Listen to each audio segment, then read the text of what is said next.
নমস্কার বন্ধুরা, আপনি জানেন কি মহাপুরুষরা কেন বলতেন যে যে জাগে সে পায়, যে ঘুমায় সে হারায়? আমরা প্রায়ই আমাদের পরিবারের প্রবীণদের থেকে শুনে আসছি যে সকালে তাড়াতাড়ি ওঠা উচিত। তারা আমাদের হাজারো উপকারিতার কথা বলেন। সকল মায়েরা তাদের সন্তানদের নিজেই সকালবেলা জাগিয়ে তোলেন, কিন্তু আমাদের নতুন প্রজন্ম রাতে দেরি পর্যন্ত জেগে থাকে এবং সকালে দেরি করে ওঠাকে ফ্যাশনেবল মনে করে। আসলে আমাদের পরিবারের লোকেরা যে কথা বলেন তার পেছনে গভীর আধ্যাত্মিকতা লুকিয়ে আছে। শুধু তাই নয়, বিজ্ঞানের দৃষ্টিতেও সকালে তাড়াতাড়ি ওঠা উপকারী। বিজ্ঞানও এটি সমর্থন করে, যা আমাদের পূর্বপুরুষরা আমাদের শিখিয়েছেন। ভোরের সময়কে ব্রহ্ম মুহূর্ত বলে। এই সময়ে আমাদের মন প্রকৃতির সাথে গভীরভাবে সংযুক্ত থাকে এবং যিনি ব্রহ্ম মুহূর্তে ওঠেন তার জীবনে সবকিছুই ইতিবাচক ভাবে ঘটে। প্রতিদিন সকালে প্রার্থনা বা ধ্যান করা মানসিক শক্তি এবং সফলতা এনে দেয়। একটি কাহিনী প্রচলিত আছে যেখানে ব্রহ্ম মুহূর্তের রহস্য এবং এক বিশেষ ধ্যানের পদ্ধতির কথা বলা হয়েছে। যদি কেউ এই পদ্ধতি 21 দিন মেনে চলে তবে সে তার স্বপ্ন পূরণ করতে পারে। সে মহাবিশ্বের শক্তির বিশেষ সাহায্য পেতে শুরু করে এবং স্থির ও বুদ্ধিমান হয়ে ওঠে। তাহলে চলুন আমি আপনাকে সেই কাহিনী শোনাই। নারদ মুনি যখন আকাশ পথে ভ্রমণ করছিলেন তখন পথে তার সাথে ইন্দ্রদেবের দেখা হয়।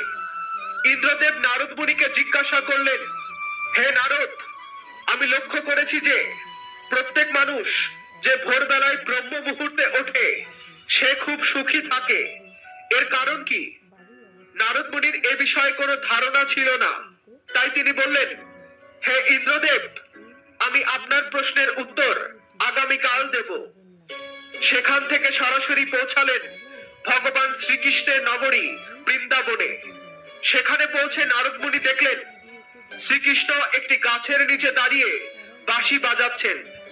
নারদ মুনি কাছে যেতেই শ্রীকৃষ্ণ বাঁশি বাজানো বন্ধ করলেন এবং বললেন, হে নারদ, তোমাকে খুব চিন্তিত দেখাচ্ছে, তোমার কি বিষয়ে উদ্বেগ? তখন নারদ মুনি বললেন, হে ভগবান, আজ আমি আকাশ পথে বৈকুণ্ঠ লোকের দিকে যাচ্ছিলাম। পথে আমার সঙ্গে দেবরাজ ইন্দ্রের দেখা হলো। তিনি আমাকে জিজ্ঞাসা করলেন, যারা সকালে ব্রহ্ম মুহূর্তে ওঠে তারা কেন এত খুশি থাকে? হে ভগবান, এই প্রশ্নের উত্তর জানার জন্য আমি আপনার কাছে এসেছি। তখন শ্রীকৃষ্ণ বললেন, হে নারদ, সত্যি ইন্দ্রদেব এই প্রশ্নটি জিজ্ঞাসা করে সমস্ত মানব জাতির মঙ্গল করেছেন। কলিযুগের মানুষের জন্য এই প্রশ্নটি এতটাই গুরুত্বপূর্ণ যেমন তার জীবনের জন্য প্রয়োজনীয় আত্মা। আমি তোমাকে এই প্রশ্নের উত্তর একটি গল্পের মাধ্যমে দেব। তুমি অবশ্যই এই গল্পটি শেষ পর্যন্ত শোনো, কারণ যে কেউ এই গল্পটি সম্পূর্ণ শুনবে সে কখনোই এই সুযোগ হাতছাড়া করবে না। ব্রহ্ম মুহূর্তের রহস্য জানলে জীবন বদলে যাবে।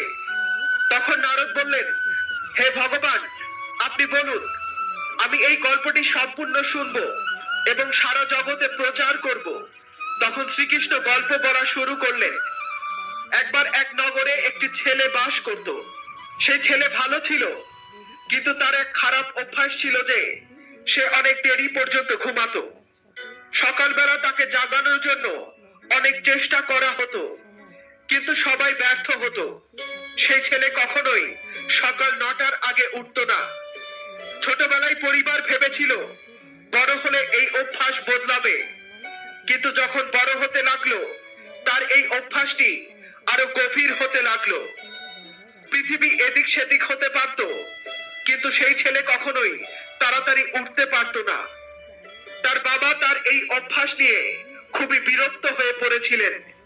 সেই ছেলেটি অনেক নেতিবাচক শক্তির দ্বারা ঘিরে ছিল। সে সবার সাথে বিরূপ আচরণ করত এবং সারাদিন বিষণ্ণ থাকতো। এর প্রভাব তার স্বাস্থ্যের উপরও পড়ছিল। যখন ছেলেটি জানতে পারলো যে তার সকল বন্ধুই সফলতা অর্জন করেছে তখন সে আরো বেশি দুঃখ পেল। এবং ঈশ্বরকে দোষ দিতে শুরু করলো। সে বারবার বলতো, আমার কপাল খারাপ, কিন্তু তার বাবা ভালোভাবে জানতেন যে তার ব্যর্থতার পেছনের আসল কারণ কি। বন্ধুরা, ভগবান শ্রীকৃষ্ণ বললেন, হে নারদ, একদিন সেই ছেলেটির বাবা একজন সন্ন্যাসীর কথা জানলেন এবং দ্রুত তার ছেলের সমস্যাটি নিয়ে সন্ন্যাসীর কাছে গেলেন। তিনি সন্ন্যাসীকে বিস্তারিতভাবে ছেলের অভ্যাসগুলির কথা জানালেন। সন্ন্যাসী বললেন, কাল আপনি আপনার ছেলেকে এই আশ্রমে আসতে বলুন।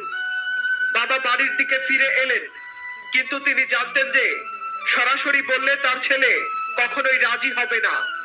তাই তিনি ছেলেকে কাছে ডেকে বললেন, তোমার সব বন্ধুরাই জীবনে সফল হয়েছে, তুমি কি সফল হতে চাও না? ছেলেটি উত্তরে বলল, অবশ্যই চাই বাবা, তবে যখনই আমি আমার বন্ধুদের কাছে তাদের সাফল্যের রহস্য জানতে চাই, তারা কিছুই বলে না। বাবা বললেন, আমি জানতে পেরেছি কেন তারা সফল হচ্ছে। ছেলেটি উৎসাহ নিয়ে বলল, কি জানতে পেরেছেন বাবা, দয়া করে আমাকে বলুন। বাবা বললেন, কাল সকালে তোমাকে একজন সন্ন্যাসীর আশ্রমে যেতে হবে এবং তার সাথে দেখা করতে হবে। যদি তুমি সঠিক সময়ে সেখানে পৌঁছাতে পারো, তবে সেই সন্ন্যাসী তোমাকে এমন একটি মন্ত্র দেবেন যা তোমাকে সফল করবে। তবে সমস্যা একটাই। ছেলেটি জিজ্ঞাসা করলো, কি সমস্যা বাবা? বাবা বললেন, যতক্ষণ না তুমি ঘুম থেকে উঠবে, ততক্ষণে সন্ন্যাসীর সাথে দেখা করার সময় শেষ হয়ে যায়। তখন ছেলেটি বলল, বাবা, আমি কাল সারা রাত জেগে থাকবো এবং সকালে সন্ন্যাসীর সাথে দেখা করব। বাবা বললেন, ঠিক আছে, কিন্তু সন্ন্যাসীর আজ্ঞা সর্বদা মেনে চলবে। বাবার কথা শুনে ছেলেটি খুব উৎসাহী হয়ে উঠল। জীবনে প্রথমবার সে সারা রাত জাগার চেষ্টা করলো, কিন্তু কিছুক্ষণ পরই তার ঘুম পেয়ে গেল এবং সে ঘুমিয়ে পড়ল। পরের সকালে সে ঘুম থেকে উঠল, তখন দেখলো সন্ন্যাসীর সাথে দেখা করার সময় পেরিয়ে গেছে। তার বাবা ছেলের দিকে তাকিয়ে বললেন, তুমি জীবনে কখনো সফল হতে পারবে না, যাও গিয়ে আবার ঘুমো। বাবার কথা শুনে ছেলেটির খুব কষ্ট হলো। সে মনে মনে নিজেকে চ্যালেঞ্জ করলো যে পরের দিন সকালে সে অবশ্যই সন্ন্যাসীর সাথে দেখা করতে যাবে। সে তার হাতে ছোট্ট একটি ক্ষত তৈরি করলো, যাতে যন্ত্রণার কারণে সারা রাত তার ঘুম না আসে। জীবনে এই প্রথমবার সে সূর্যোদয় দেখলো। সে তাড়াতাড়ি প্রস্তুত হয়ে সন্ন্যাসীর আশ্রমে যাওয়ার জন্য রওনা দিল। আজ তার অভিজ্ঞতা ছিল সম্পূর্ণ আলাদা। সে অত্যন্ত শান্ত অনুভব করছিল। হাঁটতে হাঁটতে সে যখন আশ্রমে পৌঁছালো, দেখলো সন্ন্যাসী এবং তার সমস্ত শিষ্য ধ্যানে বসে আছেন। ধ্যানের সময় শেষ হলে সে সন্ন্যাসীর কাছে পৌঁছে প্রণাম করলো এবং বলল, আপনার কাছে এমন কোন মন্ত্র আছে যা আমাকে সফল হতে সাহায্য করবে? দয়া করে আমাকে সেই মন্ত্রটি বলুন। আমিও আমার বন্ধুদের মতো সফল হতে চাই এবং একটি ভালো জীবন যাপন করতে চাই। সন্ন্যাসী মুচকি হেসে বললেন, ও, তাহলে তুমিই সেই ছেলে। তোমার বাবা আমার সাথে দেখা করতে এসেছিলেন এবং তোমার বিষয়ে আমাকে সব বলেছিলেন। আমি অবশ্যই তোমাকে সেই মন্ত্রটি দেব। তবে ছেলেটি তবে শব্দটি শুনেই একটু ঘাবড়ে গেল এবং বলল, তবে কি গুরুদেব? তখন সন্ন্যাসী বললেন, আমি তোমাকে মন্ত্রটি দেব, তবে পরবর্তী 21 দিন ধরে তোমাকে আমার সমস্ত নির্দেশ পালন করতে হবে। আমি তোমাকে সেই মন্ত্র 21 দিনের শেষে দেব। এই সময়কালে আমি যা করতে বলবো সেটি তোমাকে করতে হবে। যদি তুমি ব্যর্থ হও বা মাঝপথে তোমার সংকল্প ভেঙে যায়, তবে সেই মন্ত্রের কোনো প্রভাব থাকবে না। ছেলেটি দৃঢ় সংকল্পের সঙ্গে বলল, আপনার সমস্ত নির্দেশ মেনে চলতে আমি রাজি আছি। আমি আগামী 21 দিনের জন্য আপনার দাস। আপনি যা বলবেন আমি তাই করব। আমাকে শুধু সেই মন্ত্রটি জানতে হবে। সন্ন্যাসী বললেন, ঠিক আছে, কাল থেকে তোমার কাজ শুরু হবে। তুমি এই আশ্রমেই থাকবে। ছেলেটি আশ্রমে থাকার জন্য প্রস্তুত হয়ে গেল। সন্ন্যাসী বললেন, এখানে থাকতে হলে তোমাকে ব্রহ্ম মুহূর্তে উঠতে হবে। এবং অন্য শিষ্যদের মতো ধ্যান এবং তপস্যা করতে হবে। পাশাপাশি আশ্রমের কাজেও সহায়তা করতে হবে। মনে রেখো, এই সংকল্প যেন ভেঙে না যায়। ছেলেটি সন্ন্যাসীর কথায় সম্মতি দিল। পরের দিন থেকে তার কর্মের সূচনা হলো। এইবার সে দৃঢ় সংকল্প করেছিল, তবে 1 সপ্তাহ পার হওয়ার পর তার সংকল্প ভেঙে গেল। অষ্টম দিনে সে দেরি করে ঘুম থেকে উঠল। জেগে ওঠার পর সে বলল, কি ভয়ানক ভুল করেছি আমি। সে কাঁদতে কাঁদতে সন্ন্যাসীর কাছে গিয়ে বলল, হে গুরুদেব, আমার সংকল্প ভেঙে গেছে। এখন আমি হয়তো জীবনে কখনো সফল হতে পারবো না। সন্ন্যাসী তাকে সান্ত্বনা দিয়ে বললেন, আবার নতুন করে শুরু করো, আবার সংকল্প করো। ছেলেটি জিজ্ঞাসা করলো, গুরুদেব, সকালে উঠতে হবে কেন? এখানে সবাই এত তাড়াতাড়ি কেন জাগে? সন্ন্যাসী তাকে ব্যাখ্যা করে বললেন, সকালে অর্থাৎ ব্রহ্ম মুহূর্তে জাগ্রত হওয়ার পেছনে এক গভীর বৈজ্ঞানিক কারণ রয়েছে। ছেলেটি বলল, দয়া করে আমাকে সেই বৈজ্ঞানিক কারণটি বলুন। সন্ন্যাসী বললেন, রাত্রি 4 প্রহরে বিভক্ত। প্রথম প্রহর হলো রুদ্রকাল, যা সন্ধ্যা 6টা থেকে রাত 9টা পর্যন্ত থাকে। দ্বিতীয় প্রহর হলো রাক্ষস কাল, যার সময়কাল 9টা থেকে 12টা পর্যন্ত স্থায়ী হয়। তৃতীয় প্রহর হলো গান্ধর্ব কাল, যা রাত 12টা থেকে ভোর 3টা পর্যন্ত চলে। আর সর্বশেষ প্রহর হলো মনোহর কাল, যা ব্রহ্ম মুহূর্ত বা অমৃত বেলার নামে পরিচিত।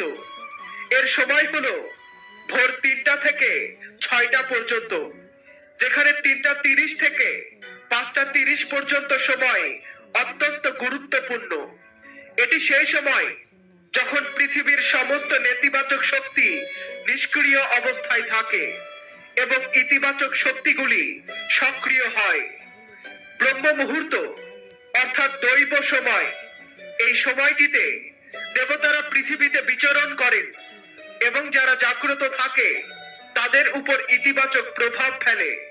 সন্ন্যাসী আরো বললেন, ব্রহ্ম মুহূর্ত এমন সময় যখন মানুষের মন সম্পূর্ণভাবে খালি থাকে এবং কোনো ধরনের চিন্তা ভাবনা থাকে না। এই সময়ে যদি কেউ বই খুলে পড়াশোনা করে, তবে সে সহজেই বিষয়টি মনে রাখতে পারে এবং তা দীর্ঘ সময়ের জন্য স্মৃতিতে থাকে। এই সময়টিতে আমরা সহজেই জ্ঞানকে বোঝার চেষ্টা করতে পারি। এই কারণেই আশ্রমের সব শিষ্য এবং পৃথিবীর অনেক জ্ঞানী মানুষ ব্রহ্ম মুহূর্তে উঠে পড়েন। প্রাচীনকালে আলোর কোনো উৎস না থাকায় মানুষ দিনের সমাপ্তি সূর্যাস্তের সাথে এবং দিনের সূচনা সূর্যোদয়ের সাথে করত। এইভাবেই মানব জীবন প্রকৃতির সাথে তাল মিলিয়ে চলত। তখন সেই ছেলেটি বলল, ঠিক আছে, আমি আগামীকাল থেকে আবার আমার সংকল্প শুরু করব, কিন্তু ব্রহ্ম মুহূর্তে উঠে কি কি করা উচিত?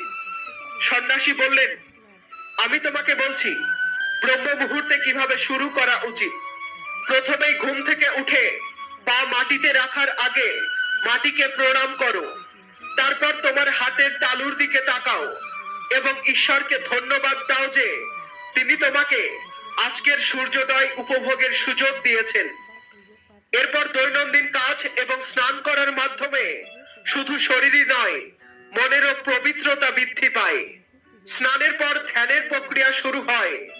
ব্রহ্ম মুহূর্তে ধ্যানের এই প্রক্রিয়া 21 দিন পর্যন্ত চলতে থাকে। এই পদ্ধতিটি তখন ব্যবহার করা হয় যখন আপনি নিজের কোনো মনোবাসনা পূর্ণ করতে চান। এটি এমন একটি সময় যখন ব্যক্তি নিজের আজ্ঞা চক্রকে সক্রিয় করার কাজ করেন। সন্ন্যাসী আরো বললেন, আজ্ঞা চক্রটি 2টি ভ্রুর মাঝখানে অবস্থিত এবং এটি সংকল্পের স্থান হিসেবে বিবেচিত। এই চক্রের উপরে মনোযোগ কেন্দ্রীভূত করে নিজের ইচ্ছাকে বারবার উচ্চারণ করলে 21 দিনের মধ্যে তা পূর্ণ হতে শুরু করে। যদি তোমার মনে কোনো অপূর্ণ ইচ্ছা থাকে এবং তুমি তা পূর্ণ করতে চাও, তবে প্রথমে সেই ইচ্ছাটির ব্যাখ্যা করো এবং ঠিক করো তোমার কি প্রয়োজন। এরপরে ধ্যানের প্রক্রিয়াটি শুরু করো। ব্রহ্ম মুহূর্তে স্নানের পর এমন একটি স্থানে বসো যেখানে বাতাসের প্রবাহ আছে। ধ্যানে বিশুদ্ধ বায়ুর উপস্থিতি অপরিহার্য। জ্ঞান মুদ্রায় সোজা মেরুদণ্ড রেখে বসো, ঘাড়ও সোজা রাখো। সুখাসনে উভয় হাত হাঁটুর উপর রেখে চোখ বন্ধ করো। হাতের মুঠো বন্ধ করে 2-3 মিনিট পর্যন্ত শান্ত থাকো। যখন শরীর স্থির এবং শ্বাস প্রশ্বাস শান্ত হবে, তখন তোমার সমস্ত মনোযোগ আজ্ঞাচক্রের উপরে নিবদ্ধ করো। এই সময় দীর্ঘ এবং গভীর শ্বাস নাও এবং কিছুক্ষণ ধরে রাখো। এই সময়ে নিজের ইচ্ছাটিকে মনে মনে পুনরাবৃত্তি করো এবং মনের চোখে ইষ্ট দেবদেবী এবং গুরুদের ধ্যান করো। সন্ন্যাসী বললেন, যখন শ্বাস ধরে রাখা কঠিন হয়ে যাবে, তখন ধীরে ধীরে শ্বাস ছেড়ে দাও। নাক দিয়ে শ্বাস নাও এবং মুখ দিয়ে ছেড়ে দাও। এই প্রক্রিয়াটি প্রতিদিন 3 থেকে 4 বার পুনরাবৃত্তি করো। এভাবে নিয়মিত ধ্যান করলে তোমার ইচ্ছা অবচেতন মনে পৌঁছে যাবে এবং তা পূর্ণ হওয়ার পথ প্রশস্ত করবে। এই প্রক্রিয়াটি ইচ্ছা পূরণকে ত্বরান্বিত করে, আজ্ঞাচক্র সক্রিয় হয় এবং আমাদের সংকল্পকে পূর্ণ করতে সাহায্য করে। শ্বাস ধরে রাখার সময় শরীরে এক ধরনের আপৎকালীন পরিস্থিতি তৈরি হয়, যা আপনাকে অপ্রয়োজনীয় চিন্তা থেকে বিরত রাখে এবং মনোযোগ বাড়ায়। এভাবে মনোবাসনা অবচেতন মনের গভীরে পৌঁছে যায়।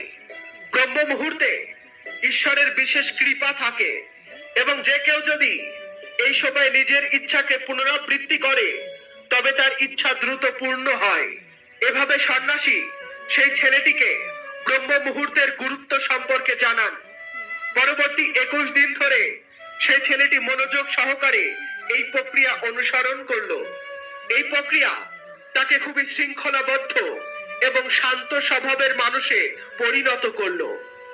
21 দিনের সংকল্প পূর্ণ করার পর সেই ছেলেটি খুশি মনে সন্ন্যাসীর কাছে এসে বলল, হে গুরুদেব, আমি 21 দিনের সংকল্প পূর্ণ করেছি, এখন আমাকে সফলতার মন্ত্র শিখিয়ে দিন। তখন সন্ন্যাসী হাসতে হাসতে বললেন, গত 21 দিন ধরে যে সাধনা তুমি করেছো, সেটাই তোমার সফলতার মন্ত্র। যারা ব্রহ্ম মুহূর্তে উঠে সঠিকভাবে ধ্যান করেন, তারা কখনো ব্যর্থ হন না। এখন তোমার কাছে ব্রহ্ম মুহূর্তের রহস্য উদ্ঘাটিত হয়েছে। সারা জীবনের জন্য এটি অনুসরণ করো, তাতে তুমি জীবনের লক্ষ্য এবং সফলতা উভয়ই অর্জন করবে। ছেলেটি সন্ন্যাসীকে ধন্যবাদ জানিয়ে সারা জীবনের জন্য ব্রহ্ম মুহূর্তের নিয়ম মেনে চলার প্রতিজ্ঞা করলো। বন্ধুরা, এখন নিশ্চয়ই আপনি বুঝতে পেরেছেন যে ব্রহ্ম মুহূর্ত কি এবং তার গুরুত্ব কতখানি। তখন নারদজি বললেন, হে প্রভু, এখন আমি ব্রহ্ম মুহূর্তের পূর্ণ জ্ঞান অর্জন করেছি। একথা বলে নারদজি ভগবান শ্রীকৃষ্ণকে ধন্যবাদ জানালেন এবং ইন্দ্রদেবের কাছে গিয়ে এই জ্ঞানের পুরোটা দিলেন। বন্ধুরা, যদি আপনিও আমাদের প্রাচীন এই প্রথাকে জীবনে গ্রহণ করেন, তবে নিশ্চিতভাবেই আপনার জীবনও সাফল্যের পথে এগিয়ে যাবে। ভাবনা বজায় রাখা অত্যন্ত গুরুত্বপূর্ণ। ব্রহ্ম মুহূর্তের সময়কে বিশেষত আমাদের শাস্ত্রে গুরুত্বপূর্ণ বলে বর্ণিত হয়েছে এবং এই সময় ধ্যান করার প্রচুর উপকার রয়েছে। ব্রহ্ম মুহূর্তে নেতিবাচক চিন্তা থেকে দূরে থাকা উচিত, কারণ এটি অত্যন্ত শুভ সময় হিসেবে বিবেচিত হয়। প্রচলিত বিশ্বাস অনুসারে এই সময়ে দেবতারা পৃথিবীতে আসেন এবং তাদের ভক্তদের সব ইচ্ছা পূর্ণ করেন। তাই পরিবারের বড়রা এই সময় ওঠার পরামর্শ দেন। সূর্যের প্রথম কিরণ পৃথিবীতে পড়ার আগেই বিছানা ছেড়ে উঠলে স্বাস্থ্য ভালো থাকে এবং মন সতেজ থাকে।